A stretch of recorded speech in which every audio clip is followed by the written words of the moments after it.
B square minus 3b plus 2 B square minus 4 இவற்றின் me போமா காண்க. ஓகே பாருங்க. ஸோ ரெண்டுமே விரிவாக எழுதிக்கலாம். B square minus 3b plus 2 காரணிப்படுத்தணும். பெருக்குனா 2 கூட்டினா மைனஸ் 1. அப்போ என்ன வரும்?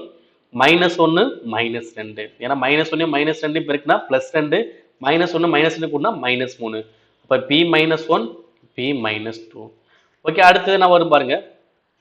பி ஸ்கொயர் மைனஸ் 4 இது எப்படி எழுதலாம்?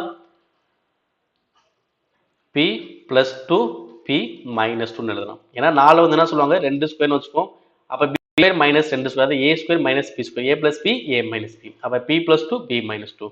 அப்போ இதையும் நம்ம என்ன பண்ணணும்? கம்பேர் பண்ணணும். என்ன கேட்குறாங்க? மீ போமா. மீ போமான்னு என்னது? அனைத்துமே எழுதணும், அடுக்கு பெருசாகணும். ஓகேவா? அப்போ ஃபர்ஸ்ட் பி மைனஸ் 1. அடுத்து இங்கேயும் பி மைனஸ் 2 இங்கேயும் பி மைனஸ் 2. அப்போ பொதுவாக பி மைனஸ் 2 மட்டும் வச்சுக்கலாம். அடுத்து இங்கே ஒரு பி பிளஸ் 2. ஓகேவா? எனக்கு இது ஆன்சர் இருக்கான்னு பார்க்கணும். பட் ஆனால் அந்த ஆன்சர் இல்லை. அப்போ என்ன சார் ஆன்சர் பண்ணுறது? ஒன்றுமே இல்லை.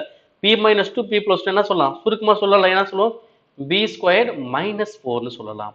இங்கே ஒரு பி மைனஸ் 1. அப்போ ஆன்சர் அது b minus 1 b square minus 4. Answer அது ஆப்ஷன் ஏ.